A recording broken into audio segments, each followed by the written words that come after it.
இந்த யோனா என்ற பெயருக்கு புறா. யோனான்றனே நமக்கு எல்லாம் ஸ்டோரிலாம் தெரிஞ்சிடும்ல. சண்டே ஸ்கூல்லேருந்து கற்றுருக்குறோம், நிறைய மெசேஜ் கேட்டிருக்கிறோம்.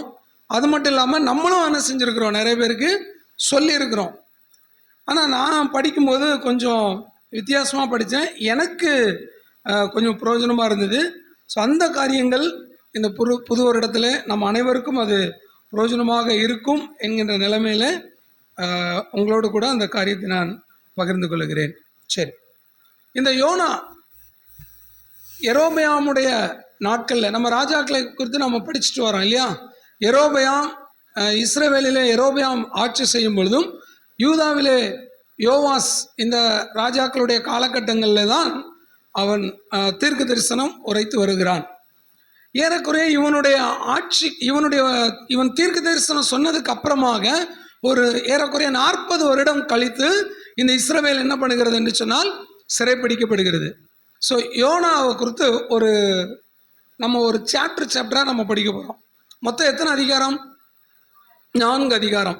இந்த 4 அதிகாரத்தையும் 4ஆக பிரிச்சிருக்கிறோம். எப்படி அப்படின்னு சொன்னால், 1 கப்பலில் யோனா. சரியா? முதல் அதிகாரத்தை நீங்கள் பார்த்தீங்கன்னா அவன் கப்பலில் இருக்கிறான். 2வது அதிகாரம் மீனின் வயிற்றில் யோனா. 3வது அதிகாரம் நினிவேயில் யோனா. 4வது அதிகாரம் ஆமணக்கு செடியின் கீழ் யோனா. சரியா? அப்படி வச்சுக்கலாம். நான் என்ன சொல்லியிருக்கேன்னா, பட்டணத்திற்கு வெளியே, நினிவேக்கு வெளியே யோனா அப்படின்னு தான் டைட்டில் வச்சுருக்கேன். நீங்கள் எப்படி வேணாலும் வச்சுக்கலாம், ஆமணக்கு செடிக்கு கீழேன்னு கூட வச்சுக்கோங்க. சரி, முதல்ல வேகமாக சில காரியங்கள் பார்க்கலாம். இந்த யோனாவை குறித்த பேக்ரவுண்ட் எதுவுமே தெரியாது. ஒன்றே ஒன்று தான் தெரியும், அவனுடைய அப்பா பேர் சொல்லியிருக்கு. என்னது? அமித்தாய்.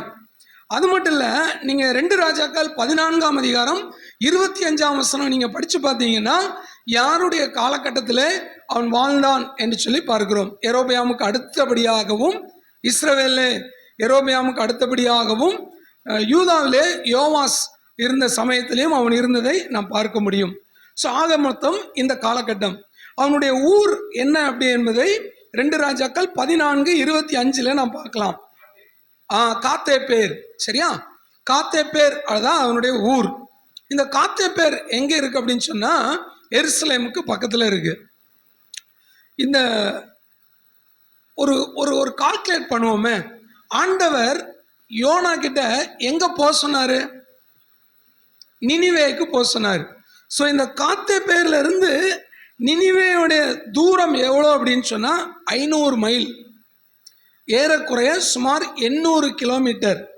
சரியா? 800 கிலோமீட்டர். இங்கிருந்து கன்னியாகுமரி தூரம் இருக்குமா? Okay, 800 kilometre. சென்னையிலேருந்து கன்னியாகுமரி தூரம்னு வச்சுக்கோங்களேன். ரைட். அப்போ காத்தேப்பேர் அங்கே இருந்து அவன் செல்லக்கூடிய இடம் எங்க அப்படின்னு சொன்னா 800 கிலோமீட்டர் தூரத்தில் இருக்கக்கூடிய நினிவேக்கு போகணும்.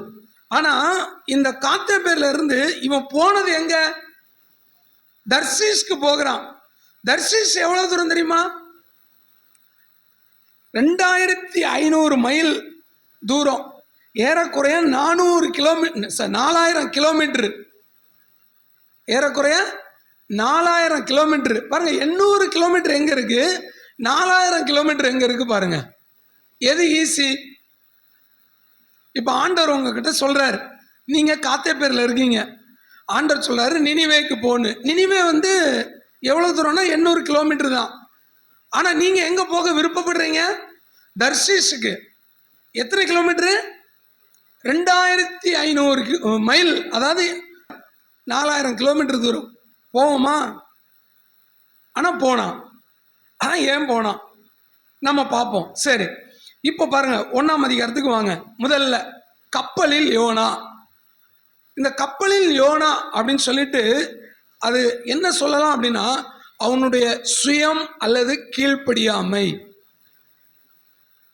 ஒருவேளை புது வருஷத்துக்குள்ள வந்திருக்கிற நம்ம பழைய வருஷத்துல சுயமாகவோ கீழ்ப்படியாமலோ இருப்போம்னு சொன்னா, அல்லது இந்த கப்பல்ல அவன் இருந்த இடம் எங்க தெரியுமா? அடித்தட்டு, கீழ்த்தளம், அடித்தட்டு. அங்க சுகமாய் படுத்து தூங்கிட்டு இருக்கிறாங்க, எந்த தொந்தரவும் கிடையாது. ஏன்? அடித்தட்டுல அந்த அளவுக்கு பாதிப்பு ஏற்படாது. இப்போ புயல் காற்று எதுவும் வந்துச்சுன்னா, இல்லைன்னா ஏதாவது ஒரு கொந்தளிப்போ ஏதோ வந்துன்னா பாதிப்பு முதல்ல மேலதான் இருக்கும், அல்லது டிராவல் பண்றதுக்கு ஒத்துக்காது. ஆனா அடித்தட்டு பிரச்சனையே இருக்காது. இவன் என்ன பண்ணிட்டு இருக்கான்? தூங்கி கொண்டிருக்கிறான். சரி பாருங்க, ஆண்டவர் சொல்லுகிறார் முதல் வசனத்துல, அமித்தாயின் குமாரனாகிய யோனாவுக்கு கர்த்தருடைய வார்த்தை உண்டானது. ஆண்டவர் சொல்லுகிறார், நீ எழுந்து மகா நகரமாகிய நினிவேக்கு போ. இந்த நினிவே என்ன அப்படின்னு சொன்னா, அசிரியாவுடைய கேபிட்டல், அசிரியா தலைநகருடைய கேபிட்டல் சிட்டி. அந்த நாட்களிலே அசிரியா மிகவும் பிரசித்தி பெற்ற ஒரு சாம்ராஜ்யம். அதே போல பாவத்திலையும் அதிகமாக என்ன செஞ்சாங்க? பாவத்தையும் அதிகமாய் செய்து கொண்டிருந்தார்கள். ஆண்டவர் சொல்லுகிறார், நீ நினிவேக்கு போ, அதற்கு விரோதமாய் பிரசங்கி என்று சொல்லுகிறார். 3வது வசனம் பாருங்க, அப்பொழுது யோனா நினிவேக்கு போகும்படியாக புறப்பட்டான். அப்படியா இருக்கு? என்ன இருக்கு? அப்பொழுது யோனா கர்த்தருடைய சமூகத்தினின்று விலகினான். ஆண்டவருடைய சமூகத்தை விட்டு விலகி போனான். காட்ஸ் பிரசன்ஸ், ஆண்டவருடைய பிரசன்னத்தை விட்டு விலகிறான். இதாங்க அவனுடைய முதல் தோல்வி. தோல்விக்கு காரணம் அல்லது கீழ்ப்படியாமைக்கு காரணம் தான் தேவனுடைய பிரசன்னத்தை விட்டு விலகிறான். கர்த்தருடைய பிரசன்னம் எங்க இருக்கு? சங்கீதக்காரன் சொல்லுகிறான், சங்கீதம் 139, சங்கீதம் 139:7, உம்முடைய ஆவிக்கு மறைவாக எங்கே போவேன்? சங்கீதக்காரன் சொல்றான், ஆண்டவரே உமக்கு மறைவாக எங்கே போவேன்? எங்கேயாவது போக முடியுமாங்க? ஆண்டவரை இந்த இடத்துல இருந்து ஆண்டவர் பார்க்க மாட்டாரு. மனுஷனை மறைக்கலாம், மனுஷனுக்கு தெரியாம ஒரு இடத்துக்கு போகலாம், கடவுளுக்கு தெரியாம எங்கேயாவது போக முடியுமா? உம்முடைய ஆவிக்கு மறைவாக எங்கே போவேன்? அப்புறம் உம்முடைய சமூகத்தை விட்டு எங்கே ஓடுவேன்? கர்த்தருடைய சமூகம், பிரசன்னம், தேவனுடைய பிரசன்னத்தை விட்டு எங்கேயும் போக முடியாது. எங்கெங்க போக முடியும்? எனக்கு இந்த ஆண்டவர் வேண்டான்னு சொல்லி ஒதுக்கி வச்சுட்டு எங்க தான் போறது? வானத்துக்கு ஏறினாலும் அங்க இருக்கிறீர், ராக்கெட் விட்டு போனா கூட அங்கேயும் சந்திர மண்டலத்துக்கு போனாலும் அங்க யார் இருக்கா? கடவுள் இருக்காரு. வானத்துக்கு ஏறினாலும் அங்கே இருக்கிறீர், பாதாளத்தில் படுக்கை போட்டாலும், பூமியில எவ்வளோ குழி தோண்டி எங்க உள்ள போனாலும் அங்கே இருக்கிறீர். அப்புறம் விடியற் காலத்து செட்டைகளை எடுத்து சமுத்திரத்தின் கடையாந்தரங்களிலே போய் தங்கினாலும் அங்கேயும் உம்முடைய கை என்னை நடத்தும். சங்கீதக்காரன் சொல்றான், இந்த விடியற் கால சூரியன் உதிக்கும் இல்லையா, அந்த உதிக்கும் போது அந்த செட்டைகள்னா அந்த கதிர், அந்த சூரியனுடைய கதிர், அந்த சூரியனுடைய கதிர்ல இருந்து அதுல டிராவல் பண்ணி இந்த சூரியனுடைய கதிருக்கு அந்த பக்கத்துல சீக்கிரத்துல போனாலும் நான் போய் அங்க போய் நிக்கிறதுக்கு முன்னாடி அங்க யார் இருக்கா? ஆண்டவருடைய கை, வாமா வா, வெல்கம் அப்படின்றாரு. வானத்துக்கு போனாலும் இருக்காரு, பூமிக்கு போனாலும் இருக்காரு, எங்க போனாலும் இருக்காரு. இப்ப கப்பல்ல போனா இருப்பாரா? இல்ல கப்பல் அடித்தட்டுல போய் கிடந்தாலும் இருப்பாரா? ஆனா இங்க சொல்லியிருக்கு, கர்த்தருடைய சமூகத்தில் நின்று விலகி ஓடி எங்க போனானா யோப்பாவுக்கு போய். யோப்பாவுக்கும் இவனுடைய ஊர் எது? காத்தேபேர், சரியா? காத்தேபேர்ல இருந்து யோப்பாவுக்கு போறான். இந்த யோப்பாவுக்கும் காத்தேபேருக்கும் இருக்கக்கூடிய தூரம் எவ்வளவு தெரியுமா? 60 மைல். 60 மைல்னா ஒரு 100 கிலோமீட்டர். இங்க இருந்து திண்டிவனம் தூரம் இருக்குமா? திண்டிவனம் தூரம். ஸோ இவனுடைய ஊர்ல இருந்து திண்டிவனம் போனாதான் கப்பல் ஏற முடியும். திண்டிவனத்துல கப்பல் ஏற முடியாது, திண்டிவனம் தூரம், சரியா? இங்க இருந்து திண்டிவனம் தூரம் ஒரு 100 கிலோமீட்டர் போனாதான் கப்பல் ஏற முடியும். ஏங்க 100 கிலோமீட்டர் போய் கப்பல் ஏறணும். அதுவே இன்னும் கொஞ்சம் 700 கிலோமீட்டர் போனா ஆண்டவர் சொன்ன இடத்துக்கு போயிடலாம். அதை விட்டுட்டு எப்படி போனானா, யோப்பாவுக்கு போய் ஒரு கப்பலை கண்டு கூலி கொடுத்து, பாருங்க 4000 கிலோமீட்டர் போகணும்னா எவ்வளவு கொடுக்க வேண்டி இருந்திருக்கும்? ஸோ தூரத்தை பொறுத்து நம்முடைய பயணத்தினுடைய கூலியானது என்ன செய்யுது, அதிகரிக்கும். இப்போ 4000 கிலோமீட்டர் போனோன்னா எவ்வளவு செலவு பண்ணியிருப்பான், சும்மா போகல. ஆனால் நினிவேக்கு போனோன்னு வைங்களேன், நடந்தே போயிடலாம். அங்கங்கே நின்று ஏதாவது சாப்பிட்டு நடந்து கூட போயிடலாம். 800 கிலோமீட்டர் தான். 100 கிலோமீட்டர் வந்தவன் இன்னும் கொஞ்சம் கூட அப்படி இப்படி போயிருக்கலாம். சரி போகட்டும்.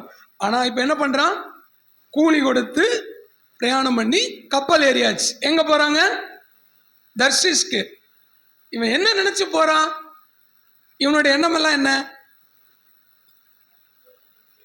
ஆண்டவர் சொன்ன இடத்துக்கு போகக்கூடாது.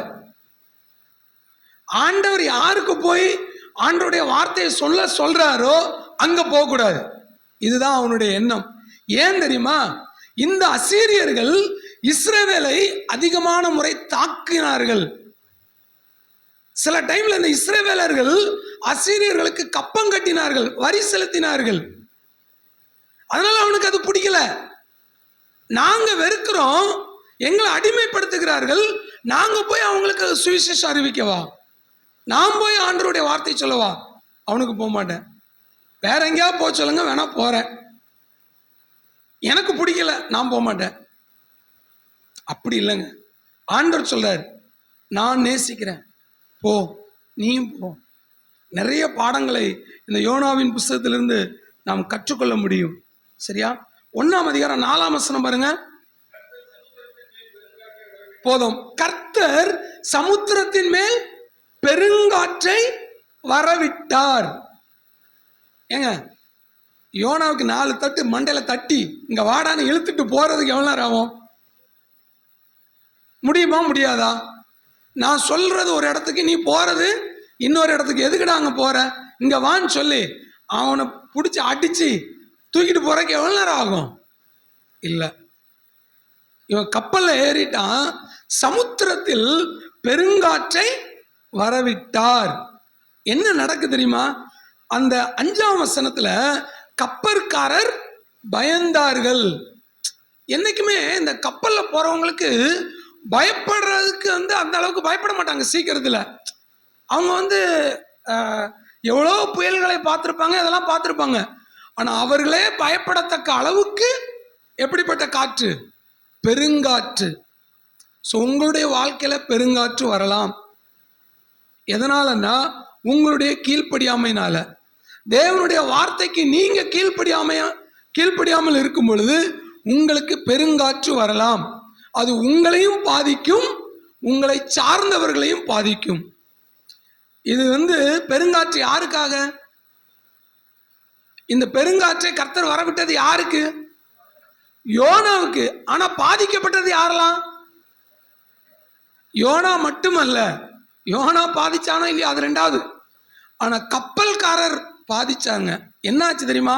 அந்த கப்பல்ல இருந்த சில சரக்குகளை எல்லாம் என்ன செஞ்சாங்க? எரிந்து போட்டார்கள். கடல்ல எரிஞ்சிட்டாங்க. கப்பலை லேசாக்குவதற்காக, எப்படியோ தப்பிக்க வேண்டும் என்பதற்காக சரக்குகளை எல்லாம் தூக்கி கடல்ல எரிந்தார்கள்.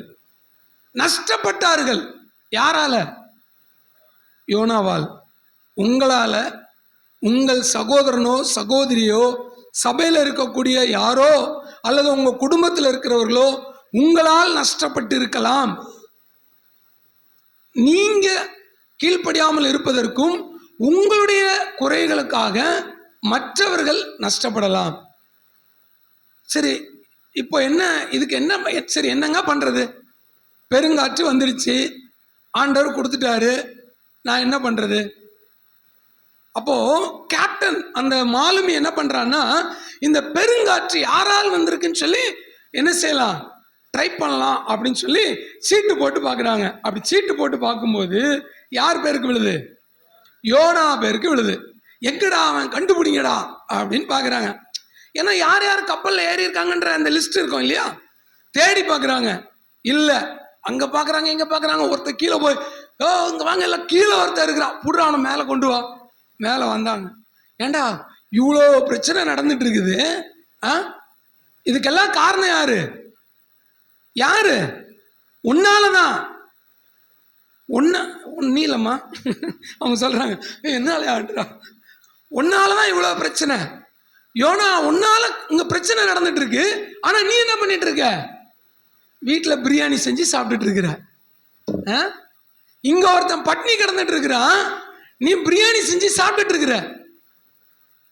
புயல் காற்றிலே சிக்கி கொண்டிருக்கிறோம் நாங்கள், நீயோ தூங்கி கொண்டிருக்கிறாய்.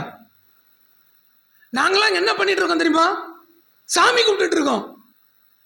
அப்படிதான் சொல்றான்ல பாருங்க, நாங்களாம் சாமியை கும்பிட்டுட்டு இருக்கிறோம், நீ என்ன பண்ணிட்டு இருக்க? தூங்கிட்டு இருக்க. இவங்க ஏன் சாமி கும்பிட்டாங்க? சாவக்கூடாதுன்ற பயம், செத்து போயிடுவோமோன்ற பயம், புயல் காற்றிலே செத்து போயிடுவோம்னு அந்த பயத்திலே சாமி கும்பிடுறாங்க. இன்னைக்கு நிறைய பேர் அப்படிதாங்க. ஆண்டவரே, ஆண்டவரே இல்லை, உலகத்துல சாமி என்னை மட்டும் நல்லா பார்த்துக்கப்பா, என் குடும்பம் என் பிள்ளைங்களாம் நல்லா இருக்கணும். என்னைக்காவது யாராவது மற்றவனுக்காக சாமி கும்பிட்டுருக்கானா? ஆனால் கர்த்தருடைய பிள்ளைகள் மட்டும்தான் மற்றவர்களுக்காக ஜெபிப்பார்கள். இவங்க இப்பதான் என்ன பண்றாங்க? சாமி கும்பிடுறாங்க. அப்போ யோனாவை கூப்பிட்டு சொல்றாங்க, நீயும் என்ன பண்ணு, உன்னுடைய தெய்வத்தை வேண்டிக்கொள், ஒருவேளை உன்னுடைய தெய்வம் என்ன செய்வார், இந்த பிரச்சனையிலிருந்து விடுதலை கொடுக்கலாம். ஜோம் பண்ணானா யோனா? ஜோம் பண்ணானா? ஜோம் பண்ணி இருந்தா ஆண்டவர் மாத்திருப்பாரா இல்லையா? ஏன் ஜோம் பண்ணல? இவனுக்கு தெரியும் இது என்னாலதான் வந்துச்சு, நாம் பண்ண தப்பு. என்ன ஆண்டவர் போக சொன்ன இடம் எங்க? நினிவேக்கு போக சொன்னாரு. நான் போயிட்டு இருக்க டைரக்ஷன் அப்படியே ஆப்போசிட் டைரக்ஷன்ல போயிட்டு இருக்கேன். ஒரு வேத வல்லுநர் சொல்றாரு 360 டைரக்ஷன். அதாவது கிழக்கு பக்கத்துல இருக்கு நினிவே, ஆனா இவன் எங்க போறான்? மேற்கு பக்கத்துல போறான், தர்சிச்சு போறான். அப்படியே ஆப்போசிட் டைரக்ஷன். மெடிட்டேரியன் சி இங்கெல்லாம் போய் அவங்க ஸ்பெயின் பக்கத்தில் இருக்குங்க, ரோமாபுரியை தாண்டி ஸ்பெயினுக்கு போனோம், தூரம். பவுல் கூட போனது கிடையாது அவ்வளவு தூரம். ஆனா ஐயா டிராவல் பண்ணி ஜாம்னு போயிட்டாரு. எப்படியோ கடவுள் என்ன செஞ்சிடக்கூடாது, நம்மளை பிடிச்சிடக்கூடாது, அங்க நினிவேக்கு போயிடக்கூடாது. ஆண்டவர் பார்த்தாரு, இப்படியா போற, உனக்கு இன்னொரு ஷிப் இருக்குடா, நான் அனுப்புறேன் அப்படின்னு சொல்லிட்டு அங்க மீனை அனுப்புகிறார். கர்த்தர் யோனாவுக்கு ஒரு மீனை ஆயத்தம் பண்ணுகிறார். 1ஆம் அதிகாரத்தில் சொல்றான், சரி என்னப்பா பண்றது? அவன் சொல்றான், ஜோம் பண்ணாலாம் வேலைக்கு ஆகாது, என்னை தூக்கி என்ன பண்ணிருங்க, கடல்ல போட்டுருங்க. ஏன் அந்த வார்த்தை சொன்னா? எங்க நான் செத்தாலும் பரவாயில்ல, எங்க போக மாட்டேன், அங்க போய் சுவிசேஷம் அறிவிக்க மாட்டேன். நான் செத்தாலும் பரவாயில்ல, அவன்கிட்ட பேச மாட்டேன். நான் செத்தாலும் பரவாயில்ல, அவன் வீட்டுக்கு போக மாட்டேன். நான் செத்தாலும் பரவாயில்ல, அவன் இருக்கிற இடத்துக்கு நான் வரமாட்டேன். என்னை தூக்கி கடல்ல போட்டுருங்க, நான் சாகுறேன். போட்டாங்களா? போடல. அவங்க ஃபர்ஸ்ட் போடல. நீங்க படிச்சு பார்த்தீங்கன்னா அவங்களுக்கு பயம், ஐயோ வேண்டாம். பாருங்க, அவங்களுக்கு அக்கறை இருக்கு ஒரு உயிர் மேல, ஆனா இவனுக்கு அங்க போய் சுவிசேஷம் அறிவிக்கணும்ன்ற அந்த அக்கறை இல்லை. சரி, ஒரு கட்டத்தில் வேற வழி இல்லை, தூக்கி போடுங்கன்னு 2வது சொல்றாங்க. தூக்கி போட்டாங்க. தூக்கி போட்ட உடனே அங்க பாருங்க 15ஆம் வசனம், யோனாவை எடுத்து சமுத்திரத்தில் போட்டு விட்டார்கள், சமுத்திரம் தன் முன்மரத்தை விட்டு அமர்ந்தது. இப்ப அமைதி ஆயிடுச்சு. பாருங்க, அடுத்த வசனம் ரொம்ப முக்கியம். 16ஆவது வசனம், அந்த மனுஷர் கர்த்தருக்கு மிகவும் பயந்தார்கள். யாரு? உலகத்து மனுஷன் கடவுளுக்கு பயந்தானா? இதுக்கு முன்னாடி கடல் கொந்தளிக்கும் போது எல்லா கடவுளையும் கூப்பிட்டான். அப்ப எந்த கடவுளும் உதவி செய்யல, கடல் கொந்தளிச்சுக்கிட்டே இருக்கு. இப்ப யோனா சொல்றான், நான் யார் தெரியுமா? யோனா சொல்றான், நான் யார்? அங்க பாருங்க, எபிரேன் இல்ல, 9ஆம் வசனம் பாருங்க. நான் எபிரேன் சொல்லிட்டு அப்புறம் சொல்றேன் பாருங்க. சமுத்திரத்தையும் பூமியும் உண்டாக்கின பரலோகத்தின் தேவனாகிய கர்த்தரிடத்தில் பயபக்தி உள்ளவன். இந்த வார்த்தையை பிடிச்சுக்கிறாங்க. இந்த சமுத்திரத்தையும் பூமியையும் உண்டாக்கின கடவுளிடத்துல நான் பயபக்தி உள்ளவன், அந்த தேவனை விட்டு நான் விலகி போயிட்டு இருக்கேன். என்னை தூக்கி போட்டுருங்க. போட்டாங்க, கடல் அமைதி ஆயிடுச்சு. இப்போ இவங்களுக்கு பயம் ஆயிடுச்சு.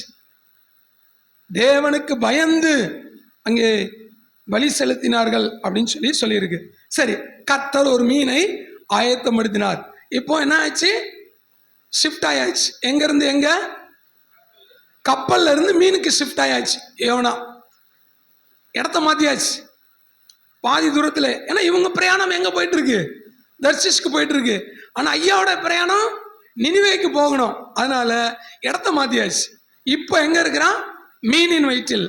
இப்போ இந்த மீன் 3 நாள் அவன் மீனின் வயிற்றில் இருக்கிறான். 3 நாள், 3 இரவு 3 பகல் அந்த மீனின் வயிற்றில் இருக்கிறான். எப்படி இருப்பான்? கப்பல்ல இருக்கும்போது எப்படி இருந்தான்?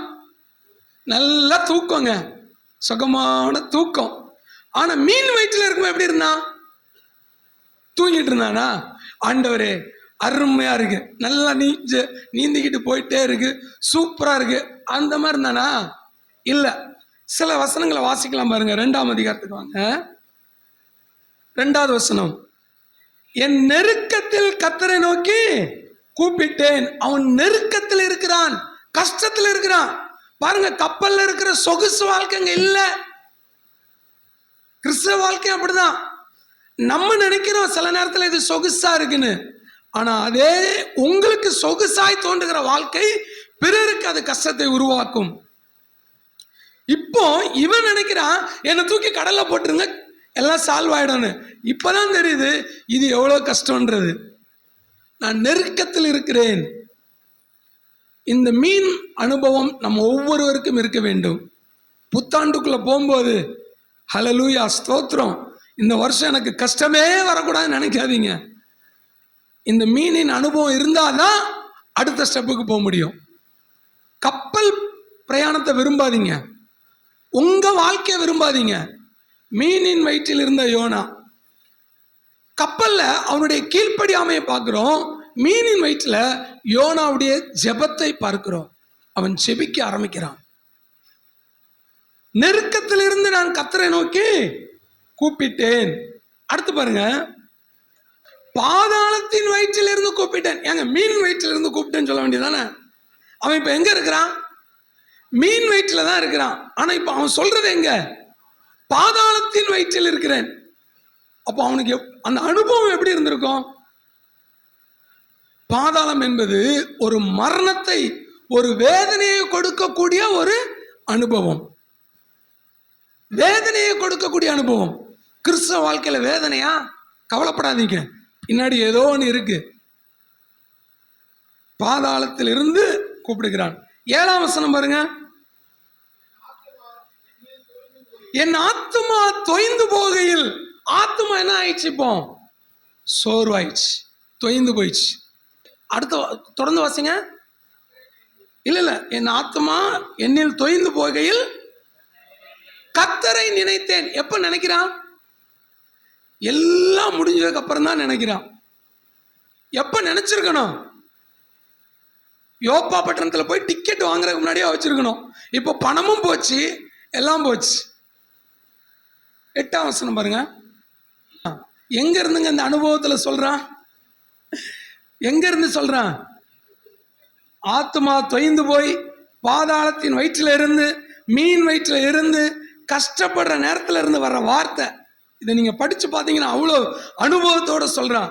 பொய்யான மாயையை பற்றி கொள்ளுகிறவர்கள் அப்படின்னா, உலகத்தில் இருக்கிற மற்ற தெய்வங்களை பற்றி கொள்ளுகிறவர்கள் தங்களுக்கு வரும் கிருபையை போக்கடிக்கிறார்கள். நம்ம எல்லாம் நிற்பதும் நிர்மூலமாகாதிருப்பதும் அவருடைய கிருபை. இந்த கிருபையை போக்கடிக்கிறவர்கள் கர்த்தரை பற்றி கொள்ளாதவர்கள். சரியா? இப்போ அவருடைய டிராவல் டைம் முடிஞ்சு போச்சு. 2ஆம் அதிகாரத்துல இந்த மீன் என்ன செய்யறது? அவனை கரையில கக்கி போட்டது. இப்ப இடம் மாறுகிறார். கப்பல்ல இருந்து மீனுக்கு வந்தவர் மீன்ல இருந்து 3ஆம் அதிகாரத்துக்கு எங்க வந்துட்டார்? இப்போ somewhere else, ஏதோ ஒரு இடத்துல மீன் கக்கி போட்டிருக்கு. அங்க இருந்து நினிவேக்கு போறதுக்கு இன்னும் 3 நாள் பிரயாணப்படணும். அங்கதான் அப்படிதான் சொல்லியிருக்கு பாருங்க. 1ஆவது வசனம் வாசிங்க. இரண்டாம் தரம் கர்த்தருடைய வார்த்தை உண்டாயிற்று. பாருங்க, இரண்டாம் தரம். ஆண்டவர் எப்பவுமே இரண்டாவது வாய்ப்பை கொடுக்கிறவர். God is giving second choice. இரண்டாவது வாய்ப்பை கொடுக்கிறவர். ஒரு தடவை தப்பு பண்ணிட்டாலும் பரவாயில்ல, இன்னொரு வாய்ப்பு நான் உனக்கு தரேன்னு கொடுக்கிறவர். அங்கே கரையில கக்கின உடனே திரும்பமாக இரண்டாவது முறை கர்த்தருடைய வார்த்தை வருகிறது. நீ எழுந்து நினிவேக்கு போ அப்படின்றார். இப்போ நினிவே அங்க இருந்து 3 நாள் பிரயாண தூரத்துல இருக்கிறது. படிச்சு பார்த்தீங்கன்னா தெரியும் 3ஆம் வசனத்துல. நினிவேக்கு 3 நாள் பிரயாண விஸ்தாரமாக அவ்வளவு தூரம் பிரயாணப்பட்டு போகிறான். போயாச்சுங்க. இப்ப எங்க போயிட்டான்? உள்ள நினிவேக்குள்ள போயாச்சு. எதுக்கு போகணும்? சுவிசேஷம் அறிவிக்க போகணும். எப்படி போயிருப்பான்? இப்போ உணர்ந்து போயிருப்பான். பாதாளத்திலிருந்து கூப்பிட்டு உணர்ந்து எல்லா கஷ்டத்துல அனுபவிச்சு கிருபையை அவங்கெல்லாம் போக்கடிக்கிறாங்க. நான் திருந்திட்டு ஆண்டவரேன்னு சொல்லி வாய்ப்பு 2வது கிடைச்சி உள்ள போய் சுவிசேஷம் அறிவிக்கிறான். போய் சொல்லிட்டாங்க. எல்லாம் சொன்னா என்ன சொல்றான் பாருங்க, 4ஆம் வசனம். யோனா நகரத்துக்குள்ள போய் ஒரு நாள் ஃபுல்லா டிராவல் பண்ணி அந்த ஊரெல்லாம் சுத்தி ஒரே ஒரு வார்த்தை தான் சொன்னான். என்ன சொன்னா? இன்னும் 40 நாள் இருக்கு, அதுக்குள்ள நினிவே என்ன செய்யும்? கவிழ்க்கப்பட்டு போகும், கர்த்தர் இதை அழிப்பார். இதான் சொன்னாங்க. இதை கேட்ட உடனே பெரியோர் முதற்கொண்டு சிறியோர் வரை, ராஜாவில இருந்து ஆடு மாடு மிருக ஜீவன்கள் எல்லாமே தண்ணி குடிக்காம புசிக்காம ரட்டு உடுத்தி கொண்டு தங்களுடைய பாவத்தில் இருந்து மனம் திரும்பினார்கள் சொல்லியிருக்கு. மனம் திரும்பிட்டாங்க. எப்படி இருக்கும் யோனாவுக்கு? யோசிச்சு பாருங்களேன். லட்சத்துக்கும் 20,000 ஒரே ஒரு நாள் பிரயாணம் பண்ணி, ஒரு நாள் one day ministry, one man ministry. யாரையும் கூட்டு சேர்க்கல. நல்லா கவனிங்க. One man ministry, one day ministry, ஒரு நாள் தான் செஞ்சா. ஒரு சின்ன வார்த்தை தான், பெரிய பிரசங்கம்லாம் பண்ணல. ஆனா எத்தனை பேர் ரட்சிக்கப்பட்டாங்க? 1,20,000க்கும் மேல. நானா இருந்தா என்ன பண்ணியிருப்பேன் தெரியுமா? எங்க பில்டிங் கட்டலாம், எந்த இடத்துல சபைக்கு ஒரு இடம் வாங்கலாம்னு சொல்லி நினிவேல என்ன பண்ணியிருக்கலாம்? ஒரு இடத்த பார்த்துருப்பேன். ஆனா இவன் பண்ணது வேற. ஆனா நம்ம வருவோம். சரி, இப்போ எல்லாம் ரட்சிக்கப்பட்டாங்க பாருங்க. எல்லாரும் ரட்சிக்கப்பட்ட உடனே 10ஆம் வசனம் வாசிங்க. இங்க சொல்றாரு, அவர்கள் தங்களுடைய பொல்லாத வழிகளை விட்டு திரும்பினார்கள் என்று தேவன் அவர்களுடைய கிரியைகளை பார்த்து தாம் அவர்களுக்கு செய்வேன் என்று சொல்லி இருந்த தீங்கை குறித்து மனஸ்தாபப்பட்டு அதை செய்யாதிருந்தார். வெளிப்படுத்தின விசேஷம் நீங்க படிச்சு பார்த்தீங்கன்னா 7 சபைகளுக்கும் ஆண்டவர் சொல்றார், உன்னுடைய கிரியையை அறிந்திருக்கிறேன், உன்னுடைய கிரியைகளை அறிந்திருக்கிறேன், உன்னுடைய கிரியை அறிந்திருக்கிறேன்னு திரும்ப திரும்ப சொல்றார். இப்போ யோனா கிட்ட சொல்றார், நீ போ அப்படின்னு. ஆனா இவன் கீழ்ப்படியில தர்சிஸ்க்கு போறான். அடி கொடுத்து திருப்பி கூட்டு வராரு. நினிவேக்கு போறான். அங்க போய் பிரசங்கம் பண்றான். எல்லாரும் ரட்சிக்கப்பட்டாங்க. ஆண்டவர் என்ன பண்ணாருன்னா, அவர்களுடைய கிரியைகளை பார்த்து அவர்களுக்கு செய்ய இருந்த தீங்கை செய்யல. அவ்வளவுதானே, முடிஞ்சுல. அவ்வளவுதான், செய்தி க்ளோஸ். அதோட முடிச்சிருந்துருக்கணும். ஏன் இந்த 4வது அதிகாரம் அப்படின்னா, இந்த தீர்க்கதரிசி, இந்த ஊழியக்காரனுடைய மனநிலை எப்படி இருந்தது என்பதை சுட்டி காண்பிப்பதற்காக 4வது அதிகாரத்துக்கு வருகிறார். இப்ப 4ஆம் அதிகாரத்துக்கு வருவோம். கடைசி அதிகாரம். யோனா எங்க இருக்கான்?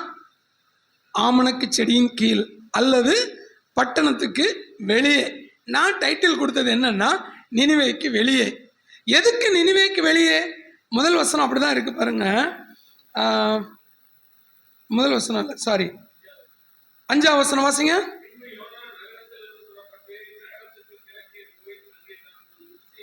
குடிசை போட்டான். நானா இருந்தா பில்டிங் கட்டி 1,20,000 பேர் கூடுறதுக்கு ஏத்த மாதிரி இடம் வாங்கி பில்டிங் கட்ட பார்த்துருப்பேன். நான் அப்படிதாங்க இருந்திருப்பேன். ஆனா இவன் என்ன பண்றான்? நகரத்துக்கு புறம்பே வெளியே போய் குடிசை போடுறான். யாருக்கு? இந்த 1,20,000 பேருக்கா? அங்க சொல்லியிருக்கு, தனக்கு ஒரு குடிசை, அவனுக்கென்று ஒரு குடிசை, தனக்காக ஒரு குடிசை போட்டு அங்க உட்கார்ந்துருக்கான். எதுக்காக? இந்த நகரத்துக்கு என்ன நடக்கும் பார்க்கலாம். சொல்லிட்டு வந்தாச்சு. இப்போ இங்க இருந்து வேடிக்கை பார்க்கணும். இவன் சாவானா சாவ மாட்டானா? ஆண்டவர் அவர்களை அழிப்பாரா அழிக்க மாட்டாரா? இதை பார்க்கறதுக்காகத்தான் இவன் இங்க குடிசை போட்டு வேடிக்கை பார்த்து கொண்டு இருக்கிறான். சரி, இப்ப பாருங்க. இப்போ குடிசையில எப்படி உட்கார்ந்துருக்கான் பாருங்க. 1வது வசனம் வாசிங்க. யோனாவுக்கு இது மிகவும் விசனமா இருந்தது. எது? குடிசை போட்டதா? இல்ல, ஆண்டவர் அவர்களுக்கு செய்ய இருந்த தீங்கை செய்யாமல் இருந்தார் அல்லவா, அது இவனுக்கு எப்படி இருந்துச்சா? விசனமா இருந்தது. ரொம்ப கஷ்டப்பட்டான். கடும் கோபமா இருந்தான். அவனுக்கு ரொம்ப கோபமா இருந்துச்சு. ஆண்டவர் இப்படி பண்ணிட்டாரு. அது மட்டுமல்ல, 4வது வசனம் பாருங்க. இப்ப எப்படி இருக்கிறான்? கோபமா மட்டுமல்ல, எரிச்சலா இருக்கிறான். எரிச்சல்ன்றது என்ன தெரியுமா? உள்ளுக்குள்ள எரியுது, அப்படி கோபம் வெளியில. அடுத்து பாருங்களேன், 6வது வசனம் பாருங்க. அவனை அவனுடைய மனமடிவுக்கு நீங்களா இருக்கும். அப்ப எப்படி இருந்திருக்கான்? மனசும் ஒடிஞ்சு போயிருக்கிறான். மனமடிவு, மனசும் ஒடிஞ்சு போயிருக்கான். அடுத்து பாருங்க 8ஆம் வசனம். அவன் சோர்ந்து போய் எப்படி இருக்கிறான்? பாருங்க, கோபமா இருக்கிறான், எரிச்சலா இருக்கிறான், மனசு ஒடிஞ்சு போயிருக்கிறான், அப்புறம் சோர்ந்து போயிருக்கிறான். அதுக்கப்புறம் பார்த்தீங்கன்னா சொல்றான் பாருங்க, 3ஆம் வசனம். நான் சாகிறது எனக்கு நலம், என்னை எடுத்துக்கொள்ளும், நான் உயிரோடு இருக்கிறத விட சாகிறது பெஸ்ட். ஏங்க இதெல்லாம் சொல்றேன்? ஏன் கெட்ட காரியமா நடந்திருக்கு? 1,20,000 பேருக்கு மேல ரட்சிக்கப்பட்டிருக்காங்க, மனம் திரும்பி இருக்காங்க. ஒரு சபை ஆரம்பிக்கலாம், அந்த தீர்க்கதரிசியை கொண்டாடுவாங்கங்க. ஆனா அவனுக்கு இது பிடிக்கல. இன்னைக்கு நமக்கு முன்னாடி ஒரு சகோதரனுடைய உயர்வை பார்க்கும் பொழுது, அவன் நல்லா இருக்கிறான் அப்படின்னு தெரியும் பொழுது எரிச்சல் வருதா? கோபம் வருதா? மனசு மனமடிவா இருக்கிறோமா? எனக்கு அது மாதிரி நடக்கல அப்படின்ற வேதனை இருக்கா? அப்படி நினைக்காதீங்க. இங்க யோனா அப்படிதான் நினைச்சான். அவர்களுடைய ரட்சிக்கப்பட்டதை நினைச்சு பார்க்கும்போது அவன் வேதனைப்படுறான். அவன் ரீசன் சொல்றான் பாருங்க. இன்னொரு ரீசனு, இது ரொம்ப ஆச்சரியப்படத்தக்கது. 2வது வசனம் வாசிங்களேன். கர்த்தாவே, நான் என் தேசத்தில் இருக்கும் போதே. எப்படி பேசுறான் பாத்தீங்களா?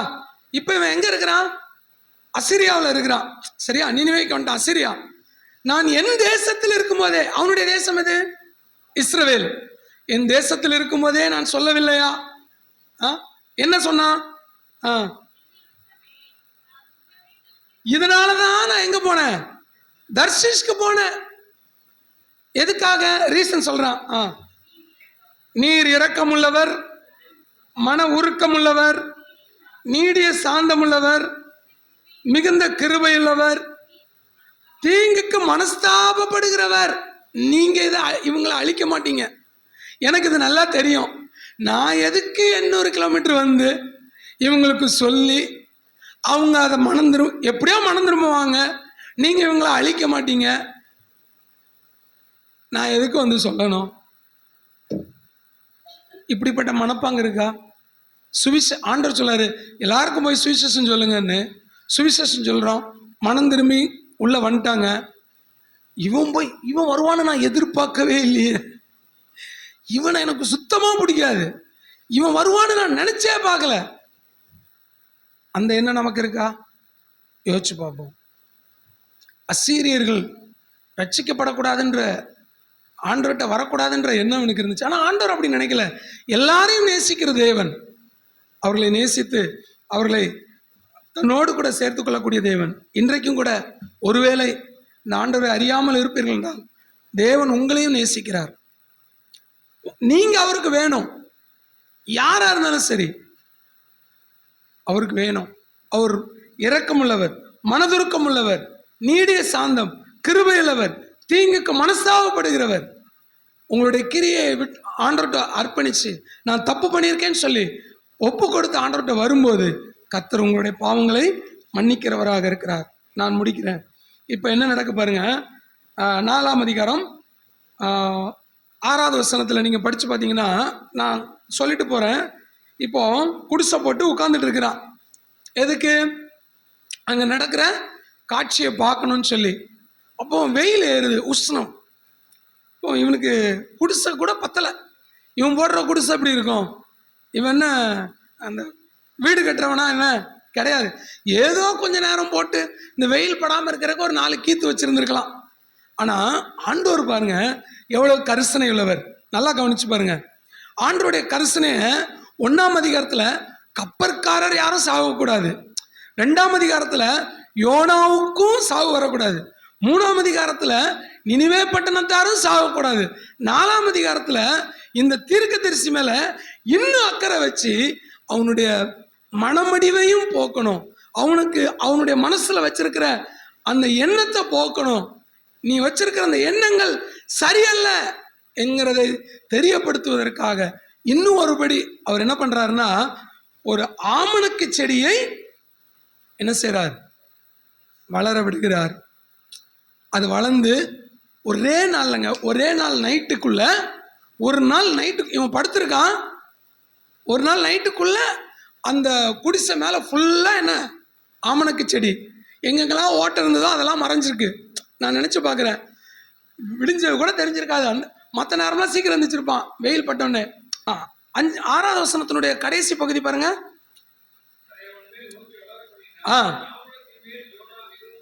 அந்த ஆமணக்கின் மேல் யோனா மிகவும் சந்தோஷப்பட்டான். பாருங்க, எதுக்காக சந்தோஷப்படுறான்? ஆமணக்கு செடிக்கு. ஆனா 1,20,000 பேர் ரட்சிக்கப்பட்டிருக்காங்க. அதுல அவனுக்கு சந்தோஷம் இல்லை.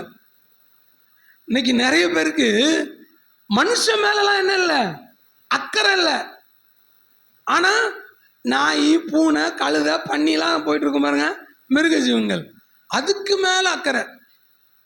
வண்டியில வச்சு கூட்டு போறது முன்னாடி அதை போட்டு தடவி கொடுத்துக்கிட்டு பெட்டில் படுக்க வச்சுக்கிட்டு. ஆனா மனுஷனுக்கு சோறு போட மாட்டாங்க. அது சொல்றாரு, ஆமணக்கின் மேல் சந்தோஷப்பட்டான். ஆனா யார் மேல சந்தோஷம் இல்லை? மனுஷன் மேல. 1,20,000 பேர் ரட்சிக்கப்பட்டிருக்காங்க, சந்தோஷம் இல்லை. சரி, அப்படியா? சந்தோஷப்படுறியா? இரு வரேன் அப்படின்னு சொல்லிட்டு ஆண்டவர் ஒரு பூச்சியை கட்டளை இடுகிறார். ஒரு பூச்சி வருது. அந்த பூச்சி என்ன பண்ணுது? அந்த ஆமணக்கு செடியை என்ன பண்ணுச்சு? அரித்து போட்டது.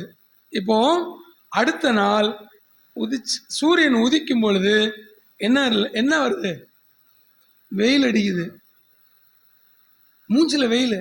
திடீர்னு முடிச்சு பார்க்குறான், செடியை காணோம். நேத்தெல்லாம் செடி இருந்துச்சு, இன்னைக்கு இல்லை. ஒருவேளை நேற்று உங்க வாழ்க்கையில சந்தோஷம் இருக்கலாம்.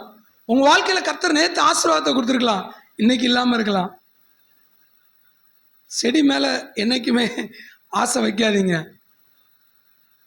எனக்கு தெரிஞ்ச ஒருத்தங்க அவங்க வீட்டில் வளர்த்த நாய்க்குட்டி செத்து போச்சுன்னு 1 வாரமா சாப்பிடாம இருந்தாங்க. ஆண்டவர் கேட்கிறாரு, என்ன யோனா எரிச்சலா இருக்கிறியா? ஆமா, நான் சாகுற வரைக்கும் இப்படியே இருந்து செத்துடுறேன் அப்படின்றான் 9ஆம் வசனத்துல. அப்ப ஆண்டவர் சொல்றார் 10ஆம் வசனத்துல, நீ பிரயாசப்படாததும் நீ வளர்க்காததும், நீ வளர்க்கல, நீ தண்ணி ஊத்தல, நீ ஒன்றும் பண்ணல, நீ விதை போடல, நீ வளர்க்கல, நீ பிரயாசப்படாததும் நீ வளர்க்காததும், ஒரு ராத்திரியிலே முளைத்ததும் ஒரு ராத்திரியிலே அழிந்து போனதுமான ஆமணக்குக்காக பரிதபிக்கிறாயே. வலது கைக்கும் இடது கைக்கும் வித்தியாசம் அறியாத 1,20,000 பேருக்கும் அதிகமான மனுஷரும் மிருக ஜீவன்களும் இருக்கிற மகா நகரமாகிய நினிவேக்காக நான் பரிதபியாமல் இருப்பேனோ? முடிச்சிட்டாரு. 5வது அதிகாரம் இல்லை. இதுக்கப்புறம் அவன் திருந்தி இருப்பான், வேற ஒன்றும் சொல்ல முடிஞ்சிருக்காது. ஏன் இதெல்லாம் அனுமதிச்சார்னா, ஒரு ஆமணக்கு செடியை வச்சு அவனுக்கு ஒரு பாடத்தை புகட்டுகிறார். நீ வளர்க்காத ஒரு ஆமணக்கு செடிக்கு இவ்வளவு முக்கியத்துவம் கொடுக்கிறியே, நான் படைச்ச மக்கள், நான் உருவாக்கின மக்கள், அவர்கள் அழிந்து போவது, அவர்கள் கெட்டு போவது என்னுடைய விருப்பமா? அவர்களுக்காகவும் நான் உயிர் கொடுத்திருக்கிறேன் அல்லவா? அதுக்காக தானே உன்னை இங்க வர சொன்னேன். நீ எங்கேயோ போயிட்டு இருந்த, உன் மனசை மாத்திக்கோன்னு சொல்றாரு.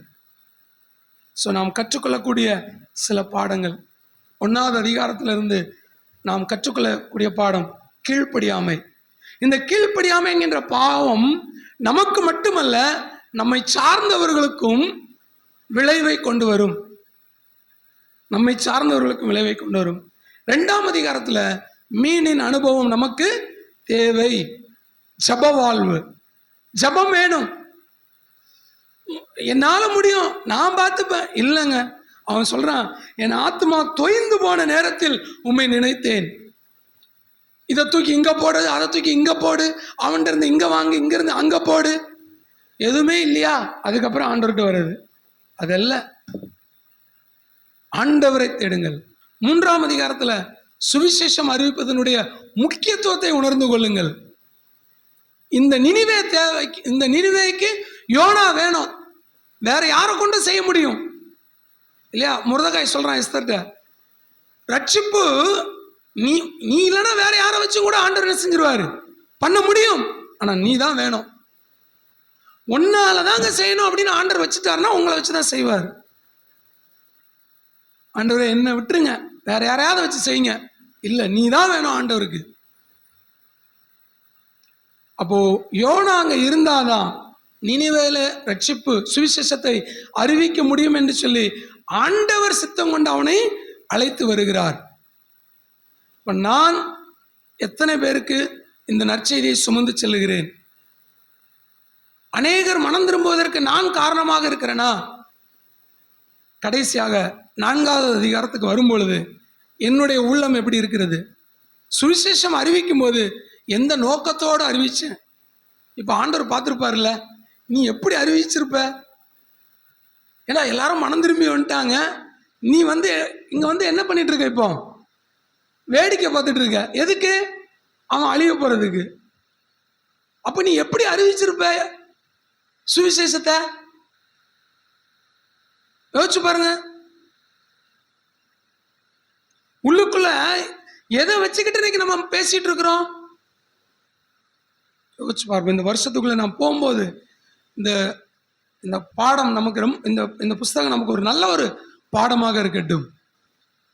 நம்முடைய இருதயத்தை அறிந்து கொள்வதற்கு தேவன் இயற்கையின் மூலமாக பேசுவார். யாரை கொண்டும் பேசுவார்? ஒரு பூச்சி போதும், ஒரு ஆமணக்கு செடி போதும். நானும் சரியில்லை, யோக்கியவான்னு சொல்லல.